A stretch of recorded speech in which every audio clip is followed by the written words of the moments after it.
So what's up sa inyo mga boss, panibawang araw, panibawang video na naman. At ang video natin ngayon mga boss ay maglalagay tayo ng +2 swing arm DKT. Tanggalin ko lang. So ito yung mga boss, ang new logo nila, bagong logo ng DKT mga boss. Slotted pala ito mga boss, non-slotted +2.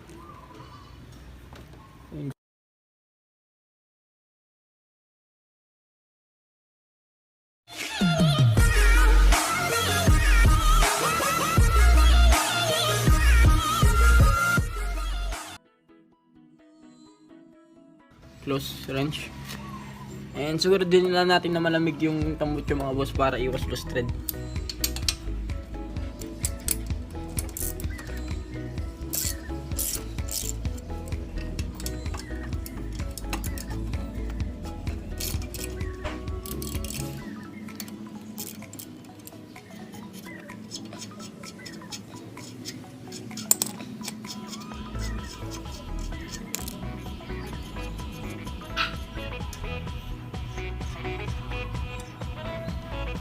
Mga boss, tanggal na.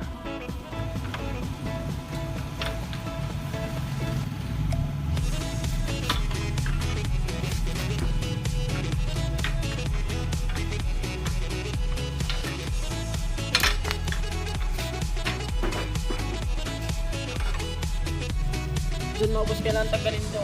Contrast niya, dalawa. Para matanggal yung ulo niya.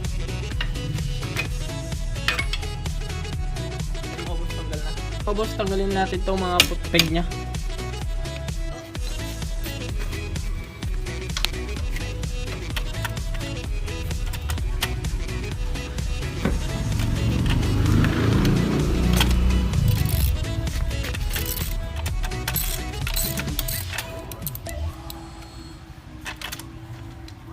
Itong axle nya, para tanggalin natin itong rim set.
Boss, next naman itong mga sak.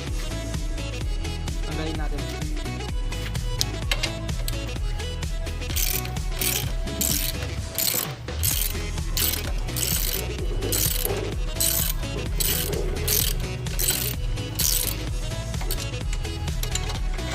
Buti hindi tayo bumili ng gold bolts na ganito mga boss. Yung DKT kasi mas maliit yung bolts nya. Papakita ko mamaya.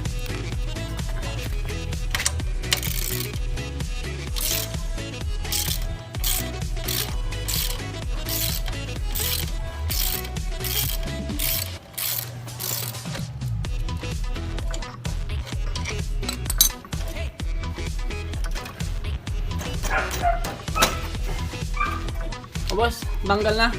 Next naman yung front axle. Tanggalin natin.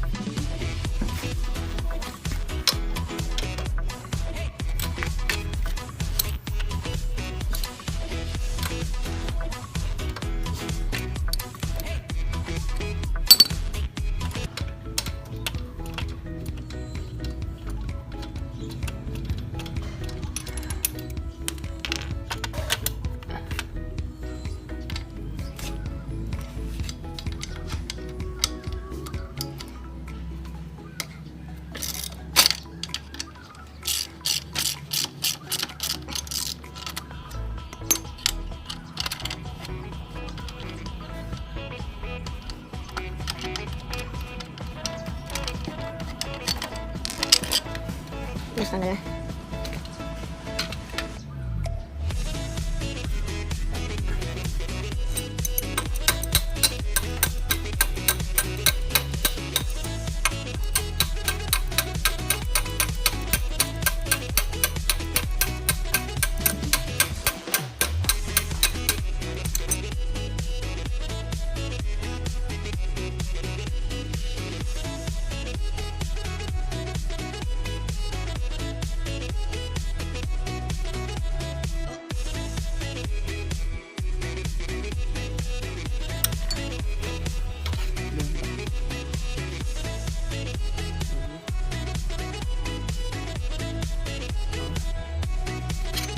Yung mga boss, tanggal na. Nakalimutan natin tanggalin to, yung kadena niya mga boss. So, tanggalin lang natin ulit. Tanggal ko na to.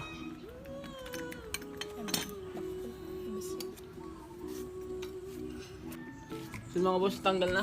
Tanggalin lang natin. And tanggalin natin to. Itong bracket niya para sa brake panel mga boss. So mga boss, tanggal na. Linisan na lang natin mamaya. Ito. Ito, dumi. And ito mga boss, naglalak din dito.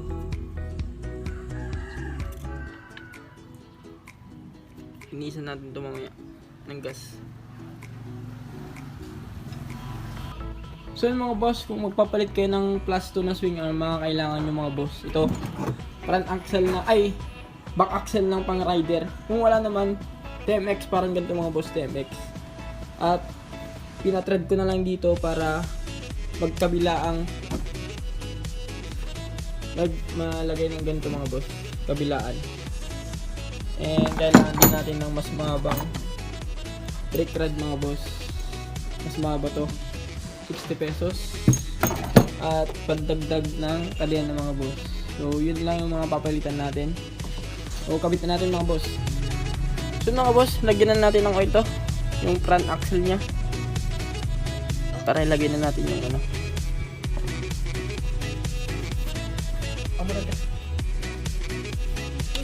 So mga boss, lagyan na natin to. Kita nyo naman maluwang. So lagyan natin ng washer to.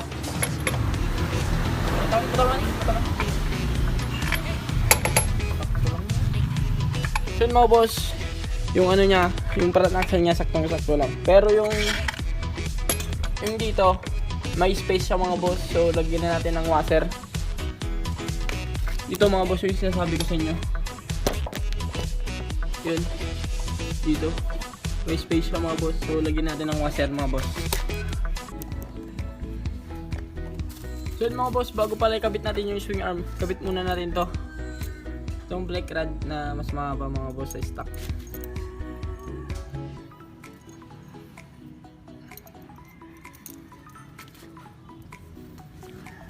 Next na to mga boss, swing arm, yung brand new na logo nila. Dito natin. Umuha na ano kami.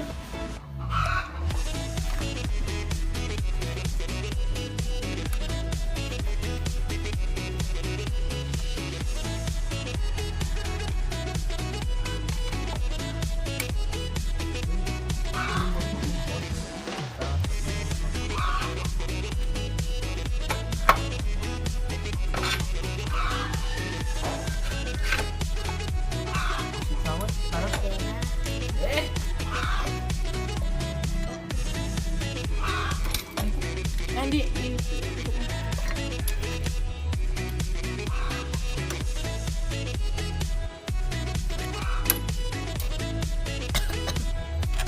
kayo patin ka? Huwag ka sasya. Ano sir dyan?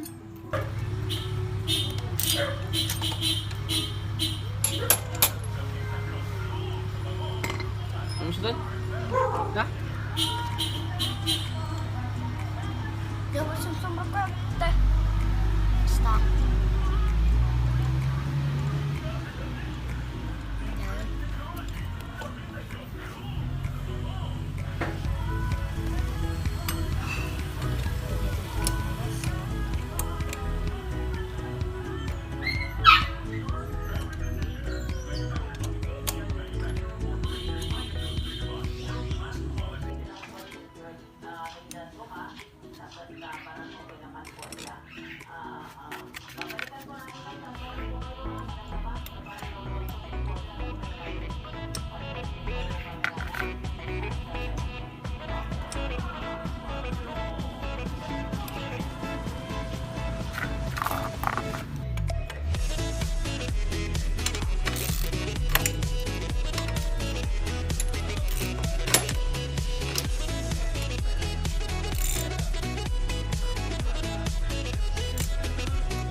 Turo mo pag kasi up.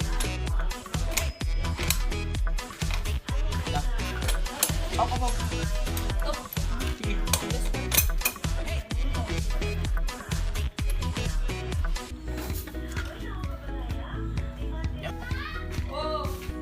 So yun mga boss, maglalagay tayo ng goma para hindi kahit pa paano hindi magasgasan.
So yun mga boss, tapos na siya. And di ko na na-videoan nung tapos ko na mga boss. Kasi naging busy na tayo. And ngayon lang ako nag-video. January 4 na ngayon mga boss. December 29 ko ata linagay ito. So yun mga boss, ito na yung impression ko dito sa DKT na swing arm mga boss. Una mga boss, madali siyang may scratch, magasgasan. Mga ito, pag ginawakan mo at mga pinunasan mo mga boss, medyo may scratch na siya. At yun lang naman yung nakikita kong ano niya mga boss, issue niya dito sa DKT na plus 2 na swing arm. At ito pa na yung sinasabi ko sa inyo mga boss, yung Nmax na axle natin na pinatread natin. Kabilaan na yan mga boss, kabilaan na may gold na. And yun lang naman yung mga pinalitan natin. Nagdagdag din tayo ng kadena mga boss. Yung nagdagdag din pala tayo ng brake rod mga boss. Mas mahaba sa stock. Kahit anong brake rod mga boss, basta parehas sila ng stock at mas mahaba ng kaunti to. Ayos na ayos, pasok na pasok yun mga boss. Dito yung tagagawan na linagay natin noon. Yung mga boss, bali papalit tayo siguro ng rim this month or next month, ganun. Ito pala yung mga boss, yung bagong logo ng DKT mga boss. Well, di ko pa siya napunasan mga boss kasi sobrang busy na and may pasok na ulit. Di pa tapos yung mga activities. So yun lamang yung mga ng DKT mga boss. Ang link pala nito mga boss ilalagay ko sa description below, and mga boss i-montage ko na.